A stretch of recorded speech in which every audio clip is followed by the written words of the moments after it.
This isn't about you fighting either of these two fighters, but I did find it weird on BoxRec. You're ranked number 3 on BoxRec in your weight division, but Ortiz and Ennis are ranked above you, despite them not being world champions, which I always Hmm. find a little bit strange with that algorithm. But with that fight, it's really being pushed, especially in the UK as well. I think Eddie Hearn being a big part of that. How do you see that fight going down between Jaron Ennis and Man, I feel like Boot? Jaron Ennis, excuse my French, but he's gonna put belt to ass. I feel like Jaron Ennis is gonna beat Vergil Ortiz.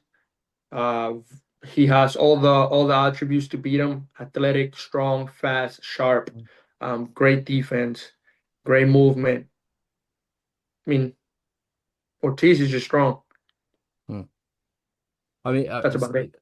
no, definitely. I appreciate your honesty.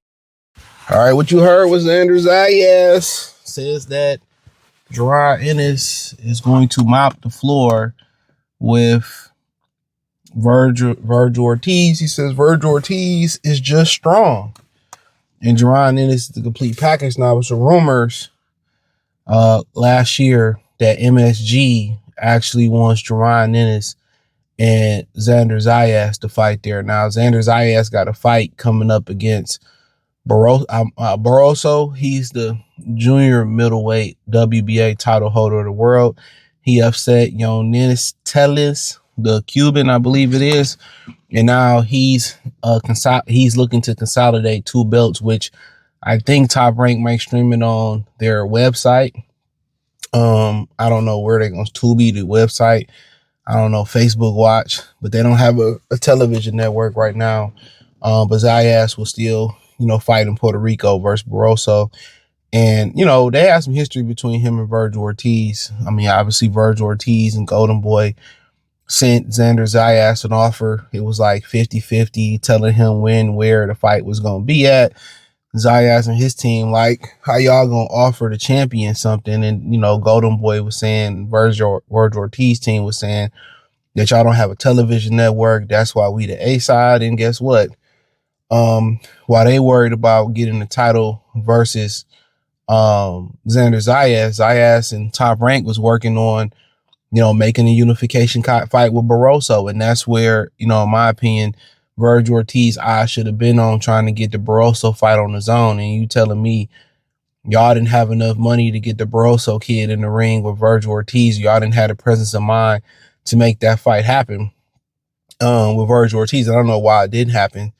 Ortiz, could have been in the mix to fight Barroso. Therefore, Ortiz had a title, Zayas had a title, Mazaliev had a title, and Fondor had a title. And people tend to forget Fondor had 3 titles at one point. He had, I believe, the WBC, the WBO, WBA. He dropped the WBO. That's how Zayas got it. He dropped the WBA. That's how Crawford got it. And, he was literally probably 1 belt away from being undisputed. And he could have took a Terrence Crawford fight and got a lot of money. So really, when you look at the true fumbler of the division, it's really Sebastian Fondor. Also, when you add in the fact that Vergil Ortiz has been the interim WBC champion for a year, and we ain't seen him try to, force Fondor to do nothing. We know if you push Fondor enough, he'd give up the belt. He gave up the WBO, gave up the WBA, he'd cough up the WBC. And it just seems that, from the outside looking in, because I don't know how the inner workings really work, to me, it seems like Vergil Ortiz just don't want to be a title holder. He don't want to get a belt. When it came to Mazaliev, the rumors came out that the 10-pound rehydration clause was a deal breaker. I mean, he really ain't trying to get, I don't know what happened with Barroso, him trying to get that title, get in there. That didn't work. Then you go over to, Zayas. He tried to make the Zayas fight. It didn't work, and now Fondor, he don't seem to be pushing the envelope on trying to fight Sebastian Fondor. So when people really point to the fact that about the Ennis and the Vergil Ortiz, situation, and once you look at it, it just don't boil down to Vergil Ortiz seeming like he may be tentative or scared or cowardly when it comes to Jaron Ennis. When it's time to competing for a title, it's always an excuse for them. The politics not getting it done, where he not really pressing the issue to try to get a belt. And the only guy he pressed to get a belt that we publicly know is Xander Zayas, and that's because he's seen Xander Zayas as the weakest link. Where was that energy at when it came to get the WBO with Tellez and Barroso? Where was that energy at with Mazaliev? Now he crying about a 10-pound rehydration clause.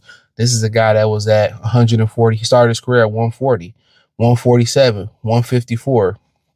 Come on. So now, I don't want to do that. And then, he don't really force Fondor to do nothing. And now the Don was like, well, let's fight Jaron Ennis. Now he talking about, I don't care about being a superstar despite what his manager say. Now I want the belts. And it's just like, come on.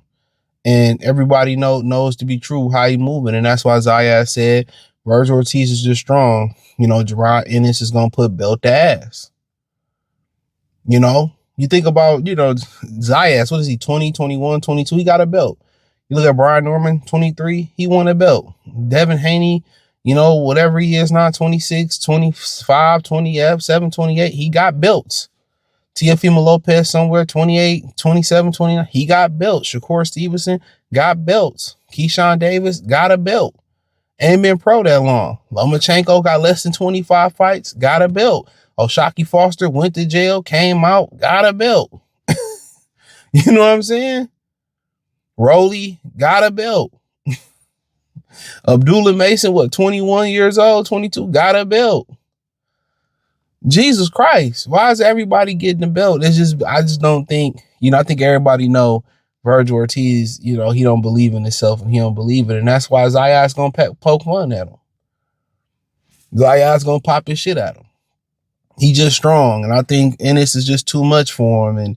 And now, for the most part, he got something to prove now. And even if you prove belt the ass on Jaron Ennis, or you inch it, you beat him by an inch, or you beat him by a country mile, you still ain't a world champion. You know what I'm saying?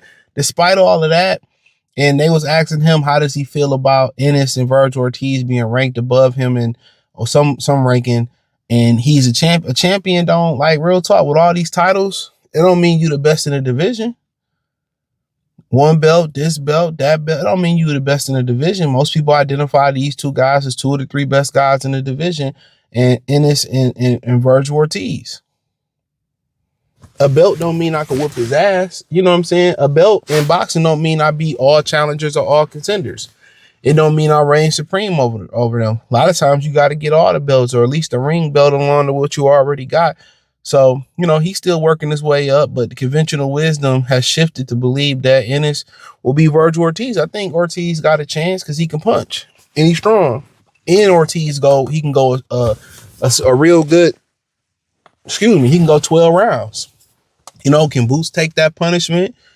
Can Boots really push the gas in the championship rounds? We seen Ortiz push the gas and come forward, and we seen him taking on the chops and all that stuff, but the confidence is wavering. The confidence is wavering.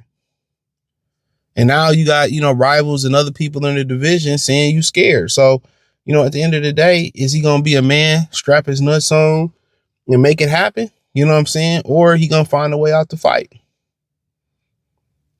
But Xander Zayas is going to hit him below the belt. You already know that's how that's rocking. After they tried to make that public negotiation, y'all find it funny. He made a public negotiation with Zayas, calling him out on Twitter. He never made that public negotiation with Fondor. Never made it with Yonanis Tellez or Barroso when the WBA was up there. He never made it with Sebastian Fondor being the interim WBC champion.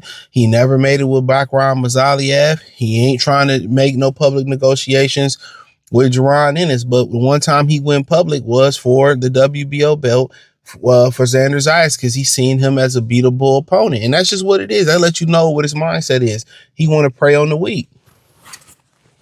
He want to prey on the weak. He wants to prey on the weak.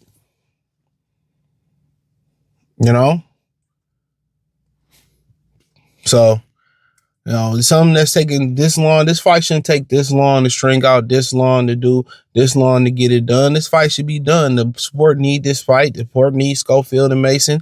The sport need T.O. and Shakur Stevenson. The sport need Devin Haney and Keyshawn Davis. It's enough of this.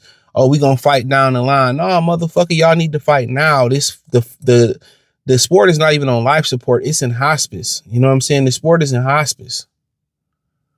That's the wild thing about it. The sport is in hospice.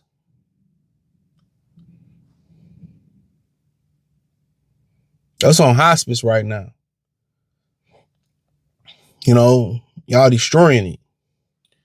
But yeah, shout out to Zayas for popping this shit. You know what I'm saying? This shit is hilarious, man. So hopefully, you know, Vergil Ortiz conjure up, you know, the will to get in there and fight, bro. I think it'll be a tremendous fight. I think he got more than a puncher's chance. I think he got a solid chance. Jaron Ennis, he more of a proven commodity than Jaron Ennis right now. But hey, thumbs up the video, share the video, subscribe to the channel, hit the link in the description. The link tree is the first link there. Join the Patreon, find me on X, Facebook, Kick, Twitch, Instagram, Spotify, Anchor, Cash App, Venmo, PayPal, everything. I appreciate y'all for supporting the channel. Let me know what you girls and guys think in the comment section. Peace.